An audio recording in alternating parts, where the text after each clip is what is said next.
Hello friends, നമസ്കാരം. എന്തുണ്ട് വിശേഷം? എല്ലാവർക്കും സുഖമാണോ? എല്ലാവരും ഭക്ഷണമൊക്കെ കഴിച്ചോ? 4-5 ദിവസം കൊണ്ട് കുറച്ച് തിരക്കിലായി പോയി. ഞാൻ പോളണ്ടിലായിരുന്നു. പോളണ്ടിൽ എന്ന് പറയുമ്പോൾ നമ്മുടെ കമ്പനിയുടെ ബേസ് അവിടെയാണ്. അപ്പോൾ അവിടെ ചെന്നപ്പോൾ വണ്ടിയുടെ കുറച്ച് ടെക്നിക്കൽ പ്രശ്നങ്ങളൊക്കെ ഉണ്ടായിരുന്നു. AC ഒക്കെ കംപ്ലൈൻ്റ് ആയിരുന്നു, കംപ്രസർ എന്തോ പ്രശ്നം ഉണ്ടായിരുന്നു. അതൊക്കെ റെഡിയാക്കി വണ്ടി നല്ല നമ്മൾ മല്ലിക്കുട്ടണം സെറ്റാക്കി എടുത്തിട്ടുണ്ട്. എന്നിട്ട് അങ്ങനെ ഇറങ്ങി. ഇന്നിപ്പോൾ ഇവിടെ ട്രാഫിക് ബാനാണ് ജർമ്മനിയിൽ. രാവിലെ 8 മണി മുതൽ ഈവനിങ് 7 മണി വരെ ട്രാഫിക് ബാനാണ്. പിന്നെ നാളെയും അതുപോലെ സൺഡേ നമുക്ക് ഡ്രൈവ് ചെയ്യാൻ പറ്റില്ല. പിന്നെ എനിക്ക് ഒരു ഷിഫ്റ്റും കൂടി എടുക്കണം. ഇനിയിപ്പോൾ 7 മണി തൊട്ട് ഒരു 11 മണിയോടെ ഡ്രൈവ് ചെയ്യേണ്ടി വരും. അപ്പോൾ എന്താ പറയുക, ഒരുപാട് പേര് മെസ്സേജും കാര്യങ്ങളൊക്കെ അയക്കാറുണ്ട്, കമൻറ്റ് ചെയ്യാറുണ്ട്. സത്യത്തിൽ ഈ ഒരു ട്രക്കിംഗ് ഫീൽഡിൽ സമയപരിമിതികൾ ഒരുപാടുണ്ട്. നമുക്ക് നമ്മുടെ ലോഡിങ്, അൺലോഡിങ്, വണ്ടിയുടെ പ്രശ്നങ്ങൾ റെഡിയാക്കണം, കുക്കിങ്, പിന്നെ വീട്ടുകാരുമായിട്ട് ഫോൺ വിളിച്ച് കുറച്ച് സമയം സ്പെൻഡ് ചെയ്യണം. അതിനിടയിൽ 100-100ഓളം മെസ്സേജുകൾ വന്ന് കിടപ്പുണ്ട്. ഒരുപാട് പേർക്ക് മറുപടി കൊടുക്കാറുണ്ട്.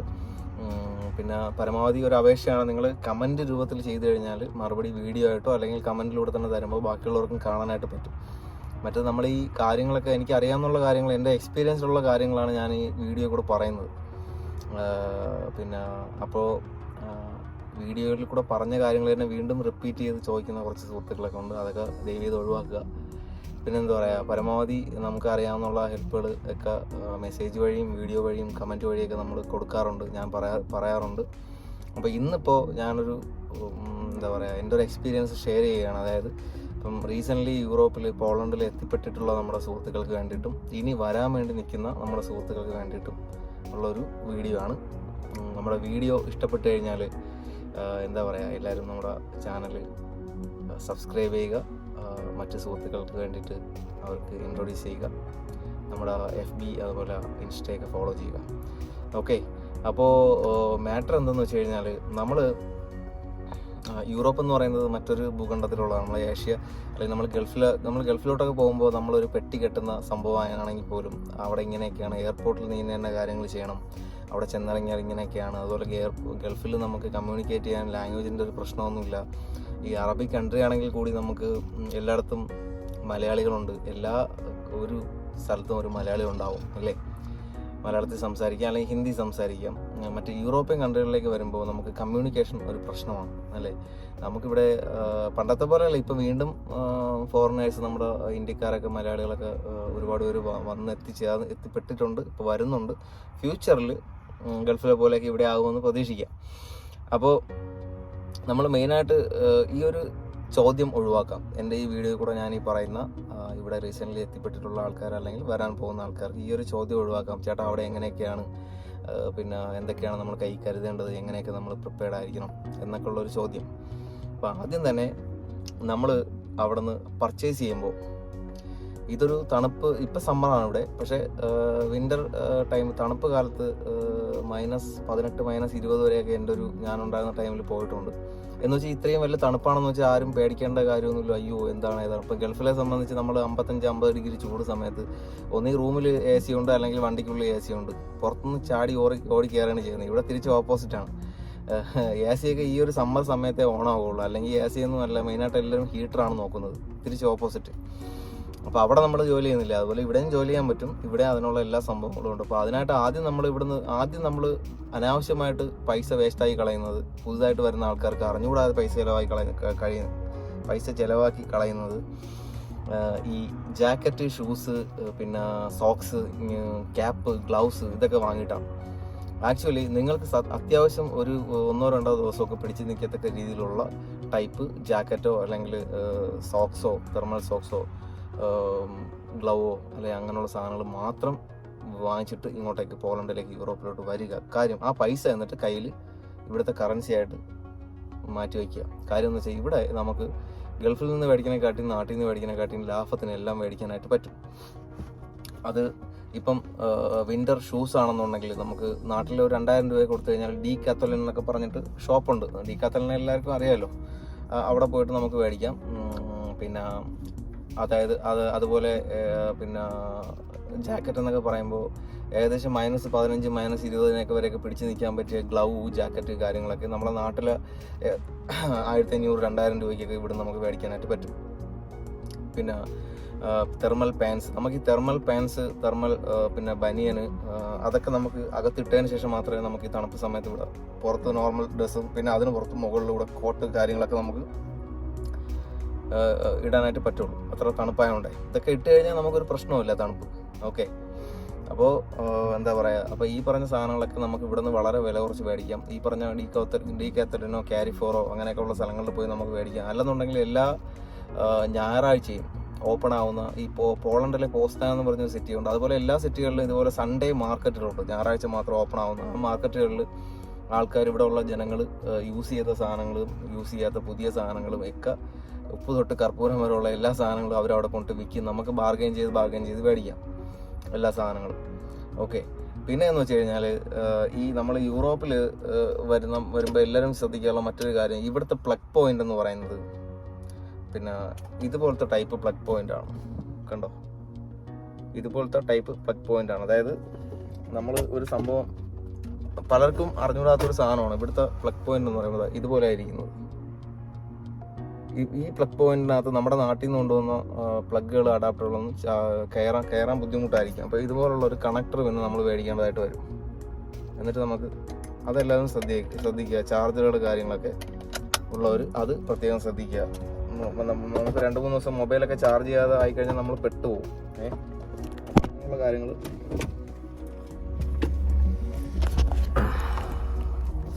മൊബൈൽ താഴെ വീണുപോയി. ഓക്കെ, അപ്പം അത് ശ്രദ്ധിക്കുക. അപ്പോൾ പർച്ചേസ് ചെയ്യുമ്പോഴും അങ്ങനെയുള്ള സാധനങ്ങൾ കാര്യങ്ങളൊക്കെ മേടിക്കുക. പിന്നെ അതുപോലെ ബാക്കി സാധനങ്ങളൊക്കെ നമുക്ക് ഇവിടെ വന്നിട്ട് മേടിക്കാന്നുള്ളൂ. അനാവശ്യമായിട്ട് ഇങ്ങനെയുള്ള സാധനങ്ങൾ മേടിച്ച് പൈസ കളയാതിരിക്കുക. പിന്നെ നമ്മൾ കരുതേണ്ട സംഭവങ്ങളെന്ന് വെച്ച് കഴിഞ്ഞാൽ മെഡിസിൻ എന്ന് പറയുമ്പോൾ നമുക്കൊരു അത്യാവശ്യം തണുപ്പത്ത് നല്ല തണുപ്പായി ജലദോഷമോ അല്ലെങ്കിൽ പനിയൊക്കെ വന്നു കഴിഞ്ഞാൽ കഴിക്കാനുള്ള മറ്റേ അവലിൻ്റെ, അതുപോലെ ജലദോഷത്തിൻ്റെ, അലർജിയുടെ, അതുപോലെ ഈ ഡോളോ 650 എന്ന് പറഞ്ഞ ടാബ്ലറ്റില്ലേ, അത് ഒക്കെ മേടിച്ച് കൈ കരുതുക.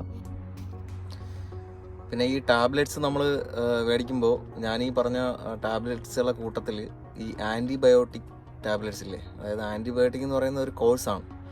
അപ്പോൾ അതിൻ്റെ ടാബ്ലറ്റ്സ് കൂടി കുറച്ച് സ്ട്രിപ്സ് മേടിച്ച് വയ്ക്കുക. അതായത് ഈ പിന്നെ ജലദോഷം കാര്യങ്ങളൊക്കെ വന്ന് അത് കഫക്കെട്ടായിട്ട് മാറി പിന്നെ അത് ന്യൂമോണിയയും കാര്യങ്ങളൊക്കെ ആവുന്നതിന് മുമ്പ് തന്നെ ഈ കഫക്കെട്ട് മാറാൻ വേണ്ടിയിട്ട് ഉള്ള ടാബ്ലറ്റ്സ്, അതൊക്കെ ഏതെങ്കിലും ഒരു നല്ലൊരു ഡോക്ടറിൻ്റെ സംസാരിച്ച് ഞാൻ ഇതുപോലെ തണുപ്പുള്ള രാജ്യത്തേക്കാണ് പോകുന്നത് എന്ന് പറഞ്ഞിട്ട് അവർ പ്രിസ്ക്രൈബ് ചെയ്യുന്ന ആ ഒരു ടൈപ്പ് കാറ്റഗറിയിൽപ്പെട്ട കുറച്ച് ആൻറ്റിബയോട്ടിക്സ് കൂടി നിങ്ങൾ കയ്യിൽ മേടിച്ച് വയ്ക്കുക. ഓക്കെ, പിന്നെ ഈ റെഗുലറായിട്ട് ടാബ്ലറ്റ്സ് കഴിക്കുന്ന BP-യുടെ, ഷുഗറിൻ്റെ, കൊളസ്ട്രോളിൻ്റെ ഒക്കെ കഴിക്കുന്ന ആൾക്കാർ നിങ്ങൾക്ക് വേണ്ട 3-6 മാസത്തെ ടാബ്ലറ്റൊക്കെ മേടിച്ച് വയ്ക്കുക. എന്ത് ടാബ്ലറ്റ്സ് മേടിച്ചാലും എല്ലാവരും അതിൻ്റെ ബില്ലിൽ നിങ്ങളുടെ പേര് മെൻഷൻ ചെയ്തിട്ട് മെഡിക്കൽ സ്റ്റോറിൽ നിന്ന് എഴുതി വാങ്ങിക്കുക. ഈ മെഡിസിൻസ് എല്ലാം നന്നായിട്ട് പാക്ക് ചെയ്ത് ലഗേജിനകത്ത് സൂക്ഷിക്കുക. ഹാൻഡ് ബാഗിനകത്ത് ആരും വയ്ക്കാതിരിക്കുക. കാര്യം എന്തെന്ന് വെച്ച് കഴിഞ്ഞാൽ ഹാൻഡ് ബാഗിനകത്തുള്ള ഓരോ സംഭവങ്ങളും ഇപ്പോൾ ജർമ്മനി വഴിയൊക്കെയാണ് വരുന്നതെങ്കിലും അവർ നമ്മുടെ ചെക്കിങ് ടൈമിൽ എല്ലാ സാധനങ്ങളും 1 by 1 ആയിട്ട് അവർ മുട്ടുപിന്ന് വരെ അവർ ഉണ്ടെങ്കിൽ, മുട്ടുപിന്ന് പറ്റൂല എന്നാലും ഉണ്ടെങ്കിൽ അത് ഉൾപ്പെടെ അവർ സ്കാൻ ചെയ്ത്, മെഡിസിനൊക്കെ ആണെങ്കിൽ ഇവിടെ ഈ ഡ്രഗ് കണ്ടൻ്റുള്ള ടാബ്ലറ്റ്സ് ഇവിടെ അലൗഡ് അല്ല, മമ്നുവാണ്. അപ്പോൾ ഈ നമ്മുടെ ഡോളോ 650 പോലും ഇവിടെ അലൗഡ് അല്ല. അപ്പോൾ അങ്ങനെയുള്ള ടാബ്ലറ്റ്സ് എല്ലാം നിങ്ങൾ ഹാൻഡ് ബാഗിൽ വെക്കരുത്, ലഗേജിൽ കീപ്പ് ചെയ്യുക.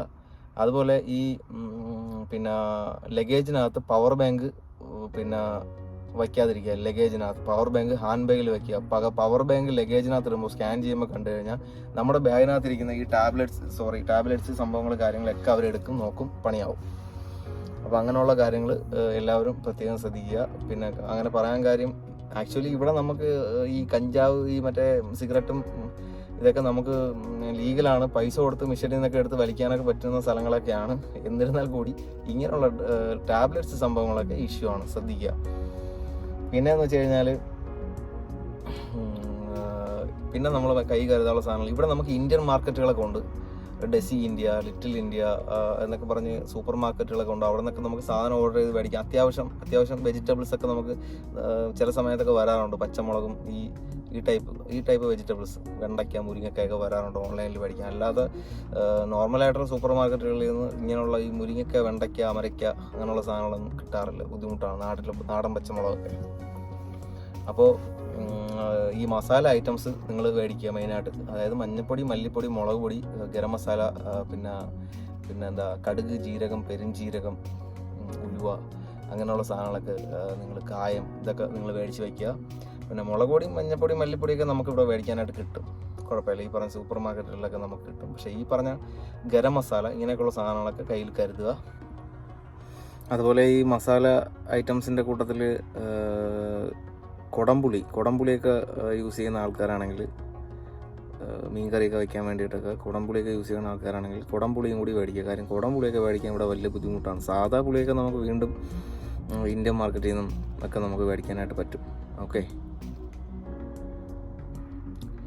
സാമ്പാർ പൗഡർ ഇതൊക്കെ ഉണ്ടാക്കാറുണ്ടാത്തവരാണെങ്കിൽ അത്, രസം പൗഡർ അതൊക്കെ കയ്യിൽ കരുതുക.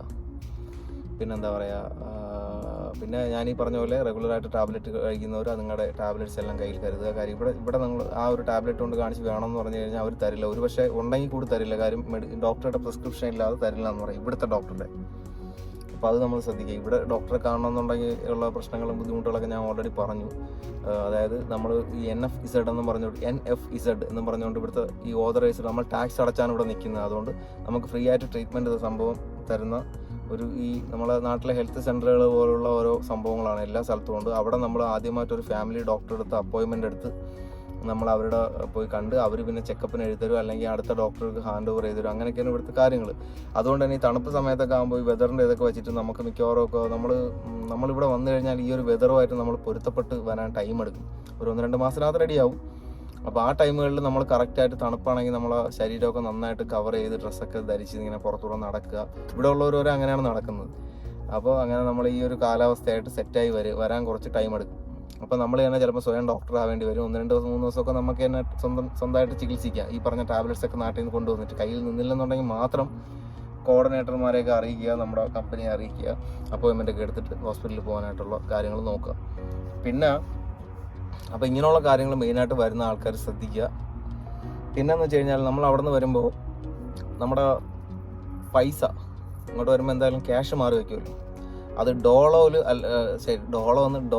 അല്ലെങ്കിൽ യൂറോയിൽ മാറി വയ്ക്കുക. ഡോളറിൽ അല്ലെങ്കിൽ യൂറോയിൽ, ഇപ്പോൾ ഇന്ത്യൻ മണി ആവട്ടെ, അല്ലെങ്കിൽ ഖത്തറിൽ നിന്ന് ദുബൈയിൽ നിന്നൊക്കെ വരുന്നവർ അവിടുത്തെ കറൻസി ആയിരുന്നാലും ഡോളറിൽ അല്ലെങ്കിൽ യൂറോയിൽ മാറ്റി വയ്ക്കുക. ഇത് ലാസ്റ്റ് എയർപോർട്ട് എവിടെയാണോ, ഏഷ്യയിൽ നിന്ന് കയറുന്ന ലാസ്റ്റ് എയർപോർട്ടിന് മുമ്പ് നമ്മളെ കയ്യിലുള്ള ഈ കറൻസികളൊക്കെ മാറ്റി ഡോളർ അല്ലെങ്കിൽ യൂറോ ആക്കുക. പിന്നെ ഇങ്ങോട്ടേക്ക് വരുമ്പോൾ ഈ പൈസകളൊക്കെ വെച്ചിരുന്നാൽ പേപ്പറിൻ്റെ വാല്യൂ ആണ്. കാര്യം ഇവിടെ വന്നു കഴിഞ്ഞാൽ ഒന്നും ചെയ്യാൻ പറ്റില്ല. പിന്നെ തിരിച്ച് നമ്മൾ പോകുമ്പോഴേ യൂസ് ചെയ്യാൻ പറ്റുള്ളൂ. പിന്നെ ഇവിടെ വരുമ്പോൾ എയർപോർട്ടുകളിൽ, പിന്നെ ഈ പറഞ്ഞ പോലെ എയർപോർട്ടുകളിൽ എന്താ പറയുക, ക്യാഷ് നമുക്ക് പിന്നെ എക്സ്ചേഞ്ച് ചെയ്യാനായിട്ടുള്ള എക്സ്ചേഞ്ചുകളുണ്ട്. പരമാവധി എയർപോർട്ടിൽ നിന്ന് അത്യാവശ്യം വേണ്ട ഒരു 10,000-2,000 രൂപ, നാട്ടിൽ 2,000 രൂപ എങ്ങാനും മാത്രം മാറി വയ്ക്കുക. അതായത് ഒരു 10, 12, 15 യൂറോ എങ്ങാനും ഡോളറൊക്കെ മാത്രം മാറി വയ്ക്കുക. എന്നിട്ട് നിങ്ങൾ പിന്നെ സമാധാനമായിട്ട് റൂമിലൊക്കെ എത്തിയ ശേഷം പുറത്തൊക്കെ ഇറങ്ങുമ്പോൾ ഈ ഷോപ്പിംഗ് മാളുകളിലോ അല്ലെങ്കിൽ നിയറസ്റ്റ് ഞാനീ പറഞ്ഞ കാൻഡോർ എന്നും പറഞ്ഞുകൊണ്ടൊരു പിന്നെ ഇതുണ്ട് സെൻറ്റർ, അതായത് കാൻഡോർ എന്നും പറഞ്ഞ് മണി എക്സ്ചേഞ്ച് ഉണ്ട്. അവിടെ നമുക്ക് പോയി കഴിഞ്ഞ് കഴിഞ്ഞാൽ നമുക്ക് അവിടുത്തെ കറൻസി പോളണ്ടിലെ കറൻസിയാക്കി തരണമെന്ന് പറഞ്ഞു കഴിഞ്ഞാൽ അവരപ്പോഴേ പോളണ്ടിലെ കറൻസിയാക്കി നമുക്ക് തരും. ഓക്കെ, കാൻഡോർ എന്നും പറഞ്ഞുകൊണ്ടുള്ള എക്സ്ചേഞ്ചാണ്. അത് അത്യാവശ്യം എല്ലാ സ്ഥലത്തും ഉണ്ട്. കാൻഡോർ, ഇതാണ് സംഭവം. ഓക്കെ, പിന്നെ ഒരുമിച്ച് അവിടെ നിന്ന് മാറിയ പൈസ ചിലപ്പോൾ നഷ്ടം വരും. അതുകൊണ്ടാണ് ഞാൻ അങ്ങനെ പറഞ്ഞത്. പിന്നെ എന്ന് വെച്ച് കഴിഞ്ഞാൽ രണ്ടാമത് നമ്മൾ പുറത്തിറങ്ങിയ അവിടെ ഒരു സിം എടുക്കണം. ചില കമ്പനികൾ നമ്മളെ വിളിക്കാൻ വേണ്ടി വിടുന്ന ആളുടെ കയ്യിൽ നമുക്ക് സിം ഉൾപ്പെടെ എടുത്ത് കൊടുക്കാറുണ്ട്. അല്ലെങ്കിൽ നമ്മൾ സിം എടുക്കണം. സിം എടുക്കുമ്പോൾ ഈ ഒരു സബ്ക എന്നും പറഞ്ഞുകൊണ്ടൊരു, ഈ പടത്തിൽ കാണുന്ന സബ്ക എന്നും പറഞ്ഞുകൊണ്ടൊരു സൂപ്പർ മാർക്കറ്റ് ഉണ്ട്. സബ്ക സൂപ്പർ മാർക്കറ്റ് അല്ല, ചെറിയൊരു ഗ്രോസറി പോലെ, നമ്മൾ ഗൾഫിലേക്ക് പോലെ. ഇവിടെ നമുക്ക് ചെന്ന് കഴിഞ്ഞാൽ 5 PLN സ്ലോട്ടി എന്ന് വെച്ച് കഴിഞ്ഞാൽ പോളണ്ടിലെ പൈസയാണ്. ഒരു PLN നാട്ടിലെ 17 സംതിങ് വിലയുണ്ട്. ഇപ്പോൾ റേറ്റ് കുറവാണ്. അപ്പോൾ അവിടെ പറഞ്ഞു കഴിഞ്ഞാൽ ചിലപ്പോൾ ഫ്രീ സിം കിട്ടും, ചിലപ്പോൾ ഈ പറഞ്ഞ നാട്ടിൽ 100 രൂപയൊക്കെ കൊടുത്തു കഴിഞ്ഞാൽ നമുക്ക് സിം കിട്ടും. പോളണ്ടിൽ പൊതുവെ ഇൻ്റർനെറ്റ് യൂസ് ചെയ്യാനായിട്ട് നമുക്ക് വളരെ റേറ്റ് കുറവാണ്, അടിപൊളിയായിട്ട് യൂസ് ചെയ്യാം. നമ്മളെ നാട്ടിലൊരു 400 രൂപയൊക്കെ ഇവിടുത്തെ 20 PLN കൊടുത്തു കഴിഞ്ഞാൽ നാട്ടിലെ 450-500 രൂപയ്ക്ക് കൊടുത്തു കഴിഞ്ഞാൽ നമുക്ക് മാസം 50 GB ഒക്കെ നെറ്റ് കിട്ടും. അത് നമ്മൾ ഈ മാസം 50 GB കിട്ടുമെങ്കിൽ ഈ മാസം 20 GB യൂസ് ചെയ്തുള്ളൂ, 30 GB ബാക്കി ഉണ്ടെങ്കിൽ തൊട്ടടുത്ത മാസം റീചാർജ് ചെയ്യുമ്പോൾ ആ 30 കൂടെ ചേർത്ത് 80 GB ആയിട്ട് നമുക്ക് കിട്ടും. അങ്ങനെ പോളണ്ടിൽ അടിപൊളിയാണ് നെറ്റ് ഉപയോഗിക്കാൻ. കാര്യം ദുബൈയിലൊക്കെ നെറ്റിന് ഭയങ്കര പ്രശ്നമാണ്. അതുപോലെ തന്നെ ജർമ്മനിയിലും ഭയങ്കര ബുദ്ധിമുട്ടാണ് നെറ്റ്. ഞാൻ ജർമ്മനിയിലൊക്കെ ആകെ പെട്ടിട്ടുള്ളതാണ്. ജർമ്മനിയിലുള്ള ആൾക്കാരൊക്കെ സമ്മതിക്കണം, കാര്യം അവിടെ നെറ്റിന് ഭയങ്കര പൈസയാണ്. അപ്പോൾ നമുക്ക് സിം എടുക്കണമെങ്കിൽ ഈ പറഞ്ഞ സബ്ക എന്ന് പറയുന്ന സ്ഥലത്ത് പോയി കഴിഞ്ഞാൽ നമുക്ക് സിം എടുക്കും. ഇവിടെ നമുക്ക് സിം എടുക്കുമ്പോൾ ലൈക്ക അല്ലെങ്കിൽ ടി മൊബൈൽ എന്ന് പറഞ്ഞിട്ട് 2 നല്ല ബ്രാൻഡാണ്. ഒരുപാട് കമ്പനികളുണ്ട്. അതിൽ ലൈക്ക അല്ലെങ്കിൽ ടി മൊബൈൽ, ഇത് 2 നല്ല കമ്പനികളാണ്. പിന്നെ ഈ സബ്ക എന്ന് പറയുന്ന ഈ ഒരു സംഭവം എല്ലാ ദിവസവും പോളണ്ടിൽ ഓപ്പൺ ആവുന്ന ഒരു ഷോപ്പാണ്. ഇവിടെ നമുക്ക് അത്യാവശ്യം നമുക്ക് ഈ ഹോട്ട് ഡോഗ് എന്നൊക്കെ പറയുന്ന ഒരു 4 പെട്ടെന്നൊക്കെ കഴിക്കാൻ പറ്റിയ ഒരു സംഭവമാണ്. പെട്ടെന്നൊക്കെ നമുക്ക് ഹോട്ട് ഡോഗ് എന്നൊക്കെ പറയുന്ന അല്ലെങ്കിൽ ഇങ്ങനെയുള്ള സംഭവങ്ങളൊക്കെ അവിടെ നമുക്ക് മേടിച്ച് കഴിക്കാം. ഇവിടുത്തെ ഒരു 4-5 PL കൊടുത്തു കഴിഞ്ഞാൽ, സ്ലോട്ടി കൊടുത്തു കഴിഞ്ഞാൽ നമുക്ക് വാങ്ങിച്ച് കഴിക്കാം. അതുപോലെ സാധനങ്ങളൊക്കെ അത്യാവശ്യം നമുക്ക് പർച്ചേസ് ചെയ്യാം. പക്ഷേ നോർമലി പരമാവധി നിങ്ങൾ അവിടെ നിന്ന് പർച്ചേസ് ചെയ്യാതിരിക്കുക എന്ന് വെച്ച് കഴിഞ്ഞാൽ ചെയ്യാതിരിക്കാതെന്നല്ല, അവിടെ റേറ്റ് കുറച്ച് കൂടുതലാണ്. അപ്പോൾ അതിനായിട്ട് നമുക്ക് പോളണ്ടിൽ ഏതൊക്കെ ഈ വാങ്ങിക്കുന്ന നമ്മളെ ഗൾഫിലെ തലാൽ അല്ലെങ്കിൽ അങ്ങനെയൊക്കെ പറയുന്ന പോലെ ഇവിടെ ഏറ്റവും കൂടുതൽ വില കുറച്ച് മേടിക്കാൻ പറ്റിയ സൂപ്പർ മാർക്കറ്റുകൾ ഞാൻ പരിചയപ്പെടുത്താം. നിങ്ങൾ നെറ്റ് എടുത്ത് സിമ്മൊക്കെ എടുത്ത് റെഡിയായ ശേഷം ഭക്ഷണ സാധനങ്ങൾ മേടിക്കാൻ വേണ്ടിയിട്ട് നമുക്ക് നല്ല ചിക്കന്, പാല്, തൈര്, മുട്ട, സോസേജ് എല്ലാം നമുക്ക് മേടിക്കാൻ പറ്റും. വില കുറച്ച് തന്നെ, വലിയ ചിലവൊന്നുമില്ല. ഗൾഫിലെക്കാട്ടിയും വില കുറവാണ് ഇവിടെ.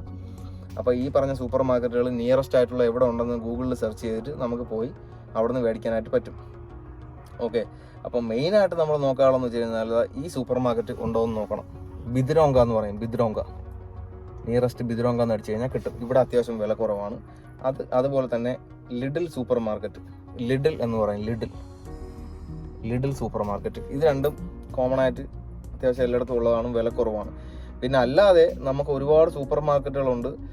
പിന്നെ ഇപ്പോൾ പെട്ടെന്ന് പറയാം, കൗഫ്ലാൻഡ് എന്ന് പറഞ്ഞൊരു സൂപ്പർ മാർക്കറ്റ് ഉണ്ട്, അവിടെ അത്യാവശ്യം വില കുറവാണ്. അതുപോലെ തന്നെ പിന്നെ അൽദി എന്നും പറഞ്ഞുകൊണ്ട് ഒരു സൂപ്പർ മാർക്കറ്റ് ഉണ്ട്. അൽദി, ഇതൊക്കെ യൂറോപ്പിൽ എല്ലായിടത്തും ഉള്ളതാണ്. അൽദി എന്നും പറഞ്ഞൊരു സൂപ്പർ മാർക്കറ്റ് ഉണ്ട്. പിന്നെ അവിടെയും അത്യാവശ്യം വില കുറവാണ്. പിന്നെ അതുപോലെ ഡിനോ എന്നും പറഞ്ഞൊരു സൂപ്പർ മാർക്കറ്റ് ഉണ്ട്. ഇവിടെയും വില കുറവാണ്. അതുപോലെ നമ്മളെ സാധാ ക്യാരിഫോർ ഗൾഫിലൊക്കെ ഉള്ള പോലെ തന്നെ ക്യാരിഫോർ ഉണ്ട്, യൂറോപ്പിൽ എല്ലായിടത്തും ഉള്ളതാണ്. ഇവിടെ നിന്ന് നമുക്ക് പർച്ചേസ് ചെയ്യാവുന്നതാണ്. പിന്നെ നമ്മുടെ പലർക്കും ഇവിടെ വന്നു കഴിഞ്ഞാൽ ഈ അരി സാധനങ്ങൾ അങ്ങനെയുള്ള സംഭവങ്ങളൊക്കെ ഇവിടെ കിട്ടുമോ എന്നൊക്കെയുള്ള സംഭവം. കാര്യം ഇവിടുത്തെ അരി എന്നൊക്കെ പറയുമ്പോൾ പ്രത്യേകിച്ച് ഡിഫറെൻ്റ് ആയിട്ടുള്ള റൈസാണ് സംഭവം. പക്ഷേ അതൊക്കെ നമുക്ക് ഈ മാക്രോ സൂപ്പർ മാർക്കറ്റ്, അതുപോലെ സെലഗ്രോസ് എന്നൊക്കെ പറഞ്ഞിട്ടുള്ള സൂപ്പർ മാർക്കറ്റിൽ പോയാൽ 5 കിലോയുടെയൊക്കെ അരിയൊക്കെ നമുക്ക് മേടിക്കാൻ പറ്റും. ഏകദേശം നമ്മളെ നാട്ടിലെ അരി പോലെയൊക്കെ ഇരിക്കുന്ന ടൈപ്പ് അരികൾ നമുക്ക് മേടിക്കാനായിട്ട് പറ്റും അവിടെ നിന്നൊക്കെ. പിന്നെ ഈ ഇലക്ട്രോണിക് സാധനങ്ങൾ മേടിക്കാനായിട്ടാണെങ്കിൽ ഷോപ്പിംഗ് മാളുകളിലൊക്കെ നമ്മളെ ഗൾഫിലേക്ക് ഷറഫ് DJ എന്നൊക്കെ പറയുമ്പോൾ പോലെ RTV യൂറോ ഇവിടെ പറയുന്നതാണ്. അങ്ങനെയുള്ള സംഭവങ്ങളുണ്ട്. അല്ലാന്നുണ്ടെങ്കിൽ മീഡിയ മാർട്ട് എന്ന് പറയുന്ന സ്ഥലമുണ്ട്. മൊബൈലുകൾ, ബാക്കി സാധനങ്ങൾ, കമ്പ്യൂട്ടർ, ടാബ് അങ്ങനെയൊക്കെയുള്ള സംഭവങ്ങളൊക്കെ നമുക്ക് ഇവിടുന്ന് മേടിക്കാം. മീഡിയ എക്സ്പെർട്ട് എന്നൊക്കെ പറയുന്ന സംഭവങ്ങളുണ്ട്. പിന്നെ അപ്പോൾ സിമ്മിൻ്റെ കാര്യമായി, ക്യാഷ് എൻ്റെ കാര്യം പറഞ്ഞു. പിന്നെ എന്ന് വെച്ച് കഴിഞ്ഞാൽ സൂപ്പർ മാർക്കറ്റുകൾ എവിടെയൊക്കെ നമുക്ക് വില കുറച്ച് കിട്ടും എന്നുള്ള സംഭവം പറഞ്ഞു. പിന്നെ എന്ന് വെച്ച് കഴിഞ്ഞാൽ മെയിനായിട്ട് ഇനി നമ്മൾ ട്രാവൽ ചെയ്യണ സംഭവം. നമ്മളിവിടെ പുറത്തിറങ്ങി കഴിഞ്ഞാൽ എങ്ങനെ ട്രാവൽ ചെയ്യും? ഇവിടെ ട്രാവൽ ചെയ്യണ രീതി എന്ന് വെച്ച് കഴിഞ്ഞാൽ നമുക്കൊരു ആപ്ലിക്കേഷനുണ്ട്. ആ ആപ്ലിക്കേഷനിൽ നമ്മൾ കറണ്ട് ലൊക്കേഷൻ അടിക്കാനുള്ള ഒരു ഓപ്ഷനുണ്ട്. പേരറിഞ്ഞുകൂടെങ്കിലും അതിൽ പ്രസ് ചെയ്യുമ്പോൾ നമ്മൾ നിൽക്കുന്ന ലൊക്കേഷൻ ഓട്ടോമാറ്റിക്കായി അത് ഫില്ലാവും. പിന്നെ നമ്മൾ എങ്ങോട്ടേക്കാണ് പോകാനുള്ളത് ആ ലൊക്കേഷൻ അടിക്കുമ്പോൾ നമ്മൾ സെർച്ച് ചെയ്യുമ്പോൾ അവിടെ നമ്മൾ എത്തിപ്പെടാൻ വേണ്ടിയിട്ട് ഏതൊക്കെ ബസ് എടുക്കണം, ഏതൊക്കെ ട്രാം എടുക്കണം എന്ന് അതിൽ കാണിക്കും. അപ്പോൾ ഈ ട്രാം എന്ന് പറഞ്ഞു കഴിഞ്ഞാൽ റോഡിൽ കൂടെ പോകുന്ന സാധനമാണ്, ട്രെയിൻ പോലെ ഇരിക്കും. അപ്പോൾ അത് ട്രാം, ബസ്. പിന്നെ ഇത് 2നും നമുക്ക് ടിക്കറ്റൊക്കെ ഒരേപോലെ നമുക്ക് യൂസ് ചെയ്യാൻ പറ്റിയ രീതിയിലുള്ള ടിക്കറ്റുകളൊക്കെയാണ്. നമ്മൾ ഈ ട്രാവൽ ചെയ്യുന്ന ടൈം അനുസരിച്ചാണ് അതിൻ്റെ പൈസ നമ്മൾ പേയ്മെൻറ്റ് ചെയ്യാറുള്ളത്. അതായത് 20 മിനിറ്റിനകത്ത് വെച്ച് ഒരു സ്ഥലത്ത് എത്തും. 20 മിനിറ്റത്തേക്ക് 2 PLN, നാട്ടിൽ 40 രൂപ അല്ലെങ്കിൽ 30 രൂപ, ആ റേഞ്ചിലാണ്. പിന്നെ നമുക്കിതിൻ്റെ ഇത് ആപ്ലിക്കേഷൻ വഴി നമുക്ക് ജേണി സ്റ്റാർട്ടാകുമ്പോൾ മുതൽ നമുക്ക് പിന്നെ നമുക്ക് ഓക്കെ കൊടുക്കാം, പിന്നെ അതിനകത്തിരിക്കാം. പിന്നെ ഇത് ചെക്ക് ചെയ്യാനായിട്ട് ആൾക്കാർ വരും. ചെക്ക് ചെയ്യാനായിട്ട് ആൾക്കാർ വരുമ്പോൾ നമുക്ക് ഒന്ന് ഞാൻ ടിക്കറ്റ് കാണിക്കാം. ഇനി കാർഡാണ് നമ്മൾ എടുക്കുന്നതെങ്കിൽ നമ്മൾ ആ കാർഡ് കാണിച്ചു കൊടുക്കാം. ടൈം സംഭവങ്ങളൊക്കെ നമുക്ക് അവർക്ക് മനസ്സിലാവും. പിന്നെ അല്ലെന്നുണ്ടെങ്കിൽ അവർ ഫൈൻ തരും. നമ്മൾ ടിക്കറ്റും കാര്യങ്ങളൊക്കെ എടുക്കാതെയാണ് നമ്മൾ ട്രാവൽ ചെയ്യണമെങ്കിൽ. ഇവിടെ എല്ലാം ബസ്സുകളിലും പിന്നെ ട്രാമുകളിലും എല്ലാം കണ്ടക്ടറും കാര്യങ്ങളൊന്നും ഇല്ല. അത് നമ്മൾ ഗൾഫിലേക്ക് പോലെ തന്നെയാണ്. നമ്മൾ സ്വൈപ്പ് ഇന്ന് സ്വൈപ്പ് ഔട്ടാണ്. അത് നമ്മൾ ഇന്ന് ചെയ്യുമ്പോൾ കാർഡ് സ്വൈപ്പ് ചെയ്യും, ഇറങ്ങുമ്പോഴും നമ്മൾ കാർഡ് ഇതാവും. അല്ലാന്നുണ്ടെങ്കിൽ ഞാൻ പറഞ്ഞ പോലെ ടിക്കറ്റ് എടുക്കും. ആ ടിക്കറ്റ് ഒരു മിഷനകത്ത് കയറി നമ്മൾ ടി നമ്മുടെ സൗണ്ട് കേൾക്കും. അതായത് അതിനകത്ത് ഡേറ്റും ടൈമും പഞ്ചായി വരും. പിന്നെ അതിനുശേഷം നമ്മൾ ട്രാവൽ ചെയ്യണ ചെക്ക് ചെയ്യുമ്പോൾ അവർ നോക്കുമ്പോൾ ഓക്കെ ടിക്കറ്റ് എടുത്തിട്ടുണ്ടെന്ന് പറയും. അല്ലെന്നുണ്ടെങ്കിൽ അവർ ഫൈൻ തരും. ഈ ഫൈന് തരുന്നത് ഓരോരുത്തരുടെ ഏജ് ഡിപ്പെൻഡ് ചെയ്തിട്ടാണ്. അതായത് ഇപ്പോൾ വളരെ പ്രായം ചെന്ന ആൾക്കാരൊക്കെയാണ് ടിക്കറ്റ് എടുക്കാതെ ട്രാവൽ ചെയ്യുമെങ്കിൽ അവർക്ക് 50 സ്ലോട്ടി കാര്യങ്ങൾ അങ്ങനെയൊക്കെ ആയിരിക്കും. കൊച്ചു കുഞ്ഞുങ്ങളാണെങ്കിലും 50 സ്ലോട്ടി അങ്ങനെയൊക്കെ ആയിരിക്കും. നമ്മളെ എത്ര പ്രായമൊക്കെ ഉള്ള നല്ല മുതുക്ക് കെണ്ടകളാണെങ്കിൽ നല്ല അറഞ്ചം പുറഞ്ചുള്ള ഫൈനുകൾ കിട്ടും. 150 PLN 200 PLN അങ്ങനെയൊക്കെ നമുക്ക് ഫൈൻ കിട്ടും. അത് ഇപ്പോൾ റോഡ് ക്രോസ് ചെയ്യുമ്പോൾ സീബ്ര ലൈൻ ക്രോസ് ചെയ്യുമ്പോഴും അങ്ങനെ തന്നെയാണ്. പ്രായം ചെന്ന ആൾക്കാർക്കും കൊച്ചു കുഞ്ഞുങ്ങൾക്കൊക്കെ റിഡക്ഷൻ ഉണ്ട്. നമുക്കൊക്കെ നല്ല അടിപൊളിയായിട്ട് കിട്ടും. അപ്പോൾ എന്താ പറയുക, അപ്പോൾ അങ്ങനെയൊക്കെയുള്ള സംഭവങ്ങളാണ്. അപ്പോൾ ട്രാവൽ ചെയ്യുമ്പോൾ ഇങ്ങനെയുള്ള കാര്യങ്ങൾ എല്ലാവരും പ്രത്യേകം ഇവിടെ പുതുതായിട്ട് വന്നിട്ടുള്ള സുഹൃത്തുക്കൾ ശ്രദ്ധിക്കുക. അതുപോലെ ഈ ഫൈൻ എന്തെങ്കിലും കിട്ടിക്കഴിഞ്ഞാൽ നിശ്ചിത ആ ടൈമിനകത്ത് വെച്ച് ഈ ഫൈൻ അടയ്ക്കുക. ഈ ഫൈന് അല്ലാന്നുണ്ടെങ്കിൽ ഓരോ ദിവസം ഇത്ര രൂപ വെച്ച് കൂടിക്കൊണ്ടിരിക്കും. അതിലുപരിയായിട്ട് നിങ്ങളെ റെസിഡൻസ് കാർഡൊക്കെ കിട്ടാൻ വേണ്ടിയിട്ട് police verification, border guard verification എന്ന് പറയുന്ന സംഭവമുണ്ട് റെസിഡൻസ് കാർഡ് സമയത്ത്. ആ സമയത്ത് ഈ ഫൈൻ എന്തെങ്കിലും കിടപ്പുണ്ടെന്നുണ്ടെങ്കിൽ അവർ ചെക്ക് ചെയ്യുമ്പോൾ ഈ ഫൈൻ അടയ്ക്കാത്തതുകൊണ്ട് വീണ്ടും നിങ്ങളുടെ കാർഡിന് ഇഷ്യൂ ആവും. അതായത് വീണ്ടും പിന്നെ അത് ഒന്നേന്ന് നിങ്ങൾ ഇവർ വന്നിട്ട് പോയാൽ അവരെ സമയം വേസ്റ്റാക്കിയാൽ അതിൻ്റെ ഫൈൻ അടയ്ക്കേണ്ടി വരും. പിന്നെ ഈ നിലവിലുള്ള ഫൈന് ക്ലോസ് ചെയ്യേണ്ടി വരും. അപ്പോൾ ഇതൊക്കെ ഫൈന് വല്ല കിട്ടിക്കഴിഞ്ഞാൽ അപ്പോഴാണ് പെട്ടെന്ന് തന്നെ അടയ്ക്കാൻ നോക്കുക. 1 മാസത്തിനകത്തെങ്കിലും അടയ്ക്കാനായിട്ടൊക്കെ ശ്രമിക്കുക. അപ്പോൾ ഇങ്ങനെയൊക്കെയുള്ള കാര്യങ്ങൾ എല്ലാവരും ശ്രദ്ധിക്കുക. അപ്പോൾ ട്രാവൽ ചെയ്യാൻ വേണ്ടി ഞാൻ ഈ പറഞ്ഞ ജഗ്ഡോ ജാഡെ എന്ന് പറയുന്ന ഈ ആപ്ലിക്കേഷൻ, അതായത് നമ്മൾ പ്ലേ സ്റ്റോറിൽ അല്ലെങ്കിൽ ആപ്പ് സ്റ്റോറിൽ നമ്മൾ നോക്കിക്കഴിഞ്ഞാൽ ഈ ഒരു ആപ്ലിക്കേഷൻ നമുക്ക് കാണാനായിട്ട് പറ്റും. അതായത് ഇതുപോലെ ഇരിക്കും, ജഗ്ഡോ ജാഡെ. പ്രൊനൗൺസിയേഷനൊക്കെ ചെറിയ പ്രശ്നമുണ്ട്. ഈ ജെ എന്നൊക്കെ പറഞ്ഞാൽ ഇവിടെ സൈലൻ്റ് ആണ്, യാ എന്നാണ് നമ്മൾ വായിക്കുന്നത്. അപ്പോൾ അത് ഓപ്പൺ ആക്കുമ്പോൾ ഉണ്ടോ, വെയർ ആർ വി സ്റ്റാർട്ടിങ് മുകളിലൊരു ഓപ്ഷൻ ഉണ്ട്. അത് നമ്മൾ പ്രസ് ചെയ്യുമ്പോൾ നമ്മൾ സ്റ്റാർട്ട് ചെയ്യണ ഓട്ടോമാറ്റിക് അവിടുത്തെ ലൊക്കേഷൻ വരും. താഴെ വെയർ ആർ വി ഗോയിങ്, അവിടെ നമ്മൾ പോണ സ്ഥലത്തിൻ്റെ പേരടിക്കുമ്പോൾ ഇപ്പോൾ 5ാം നമ്പർ ട്രാമ് വരും 5 മിനിറ്റിനകത്ത്. അപ്പോൾ അതിൽ കയറുക. അത് ഏത് ഡയറക്ഷനിലോട്ടാണ്, ഇങ്ങോട്ടാണോ അങ്ങോട്ടാണോ എന്നുള്ളത് നമുക്ക് ആ ബസ് സ്റ്റോപ്പുകളിൽ നോക്കിക്കഴിഞ്ഞാൽ ഈ സ്റ്റോപ്പുകളുടെ പേര് എഴുതിയേക്കുന്നത് നോക്കിക്കഴിഞ്ഞാൽ നമുക്ക് മനസ്സിലാവും. അതനുസരിച്ച് നിൽക്കാം. എന്നിട്ട് 5ാം നമ്പർ ട്രാം വരും. അതിൽ കയറിയിട്ട് ഇന്ന സ്റ്റോപ്പിൽ പേരിൽ ഇറങ്ങുക. അവിടെ നിന്ന് 157ാം നമ്പർ ബസ് വരും, അതിൽ കയറുക, അങ്ങനെ പോവുക എന്നൊക്കെ പറഞ്ഞ് കറക്റ്റായിട്ട് ഇത് ഗൈഡ് ചെയ്യും. ആരെയും സഹായമില്ലാതെ നമുക്ക് ഈസി ആയിട്ട് പോളണ്ടിൽ എവിടെ വേണോ നമുക്ക് ട്രാവൽ ചെയ്യാനായിട്ട് പറ്റും. അതിനാണ് ഈ ജഗ്ഡോ ജാഡെ എന്ന് പറയുന്ന ആപ്ലിക്കേഷൻ. ഓക്കെ, പിന്നെ എന്ന് വെച്ച് കഴിഞ്ഞാൽ മെയിനായിട്ട് ഗൂഗിൾ ട്രാൻസ്ലേറ്റ്.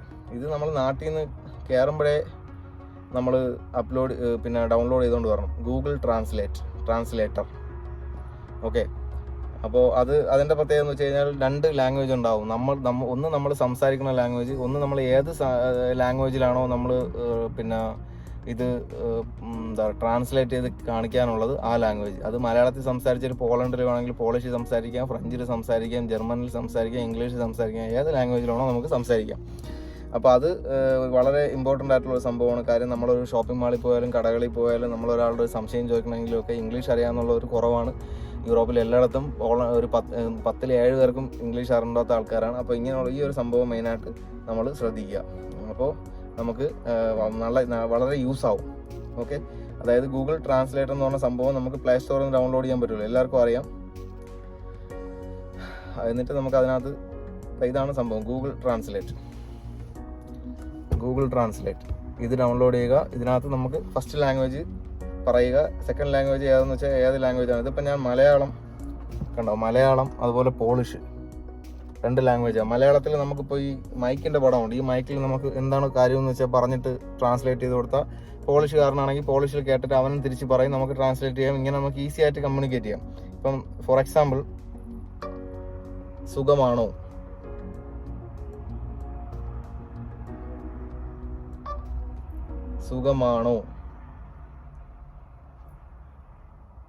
വേണ്ട, ഞാനിവിടെ മലയാളത്തിൽ പറഞ്ഞതാണ് സുഖമാണോ എന്ന് പറഞ്ഞ്. ഇനി അത് അവരുടെ പോളിഷ് ലാംഗ്വേജിൽ അത് കേൾപ്പിച്ചു കൊടുക്കും. യാക്ഷിമാഷ് എന്ന് വെച്ച് കഴിഞ്ഞാൽ സുഖമാണോ എന്ന് ചോദിച്ചപ്പോൾ അവർ ഇനി തിരിച്ചിങ്ങോട്ട് നമുക്ക് ഇങ്ങനെ കമ്മ്യൂണിക്കേറ്റ് ചെയ്യാം. ആരുടെ സഹായമില്ലാതെ ദൈവങ്ങളെയൊക്കെ വിളിച്ചുകൊണ്ട് നമുക്ക് ഇതുപോലെ നമ്മളെ കാര്യങ്ങളെല്ലാം ഈസി ആയിട്ട് യൂറോപ്പിൽ ഏത് കൺട്രിയിലും നമുക്ക് ജീവിക്കാം. അപ്പോൾ ആ ഒരു ആപ്ലിക്കേഷൻ മസ്റ്റായിട്ടും നിങ്ങൾ ഡൗൺലോഡ് ചെയ്ത് വയ്ക്കുക. പിന്നെ എന്ന് വെച്ച് കഴിഞ്ഞാൽ രണ്ട് ആപ്ലിക്കേഷൻ ഞാൻ പറഞ്ഞു. ഒന്ന് ട്രാവൽ ചെയ്യാൻ വേണ്ടിയിട്ടുള്ള ആപ്ലിക്കേഷൻ, ഒന്ന് പിന്നെ ഗൂഗിൾ ട്രാൻസ്ലേറ്റ്, ഒന്ന് ഇനി നെക്സ്റ്റ് പറയാൻ പോകുന്നത് ട്രാൻസ്ഫർ വൈസ് എന്ന് പറയും. ട്രാൻസ്ഫർ വൈസ് എന്ന് വെച്ച് കഴിഞ്ഞാൽ നമ്മൾ നാട്ടിലോട്ട് പൈസ അയക്കണ്ടേ, ആ സംഭവമാണ്. ഈ സംഭവം വൈസ് എന്ന് പറയും. വൈസ് ഇത് നമുക്ക് അത് കോമൺ ആയിട്ട് അത് ഞാൻ പ്ലേ സ്റ്റോറിൽ നമുക്ക് കിട്ടും. ജസ്റ്റ് ആപ്ലിക്കേഷൻ മാത്രം കാണിച്ചു തരാം. അത് നമ്മൾ പറയുന്നെങ്കിൽ ഒരുപാട് കാര്യം പറയാനായിട്ടുണ്ട്. അതിൽ നമ്മളെ ഡോക്യുമെന്റ്സ് ഒക്കെ ക്ലിയർ ചെയ്യണം. നമുക്ക് അത് ഇതുപോലെ തന്നെ ഏത് കറൻസിയാണ് എങ്ങോട്ടാണ് ട്രാൻസ്ഫർ ചെയ്യാനുള്ളത്. അപ്പോൾ നമുക്ക് അവരുടെ സർവീസ് ചാർജ് എടുത്തുകൊണ്ട് നമ്മളെ നാട്ടിലെ ബാങ്ക് അക്കൗണ്ടിൽ ആ പൈസ എത്തിക്കും. ഓക്കെ, അപ്പോൾ ഞാൻ പിന്നെ ആപ്ലിക്കേഷൻ ഒന്ന് കാണിച്ചു തരാം. ട്രാൻസ്ഫർ വൈസ്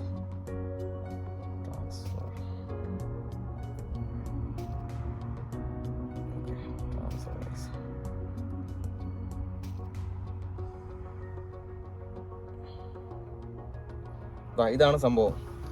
ട്രാൻസ്ഫർ വൈസ് എന്ന് പറയും. ഈ സംഭവം നമ്മൾ ഡൗൺലോഡ് ചെയ്യുക. കണ്ടോ, വൈസ്. ഇതുവഴിയാണ് നമ്മൾ നാട്ടിൽ പൈസ അയക്കുന്നത്. അപ്പോൾ ഇത്രയും സംഭവങ്ങൾ പുതുതായിട്ട് ഇവിടെ എത്തിപ്പെട്ടിട്ടുള്ള ആരെങ്കിലും ഉണ്ടെങ്കിൽ നിങ്ങൾ ശ്രദ്ധിക്കുക. അതുപോലെ ഇനിയിപ്പോൾ വരാൻ വേണ്ടി നിൽക്കുന്ന ആൾക്കാർ ഇത്രയും കാര്യങ്ങൾ ശ്രദ്ധിക്കുക. ഒരുവിധപ്പെട്ട എല്ലാം പറഞ്ഞെന്ന് തോന്നുന്നു. ഇനി എന്തെങ്കിലും മിസ്സായോ എന്നറിയില്ല. അപ്പോൾ എന്താ പറയുക, ബാക്കി എന്തെങ്കിലും സംശയങ്ങളുണ്ടെങ്കിൽ കമൻറ്റ് ചെയ്യുക. പിന്നെ എന്താ പറയുക, എല്ലായിടത്തും എല്ലാ രാജ്യത്തും നമുക്ക് വേണ്ട എല്ലാം കിട്ടും. നമുക്ക് വേണ്ട എന്താ പറയുക, എല്ലാത്തിനുള്ള സംഭവങ്ങളുണ്ട്. പക്ഷെ നമ്മൾ തേടിപ്പിടിച്ച് കണ്ടെത്തണം. അതാണ് ഏറ്റവും വലിയൊരു സംഭവം എന്ന് വെച്ച് കഴിഞ്ഞാൽ. എല്ലാവർക്കും നല്ലൊരു ദിവസം ആശംസിക്കുന്നു. ബൈ.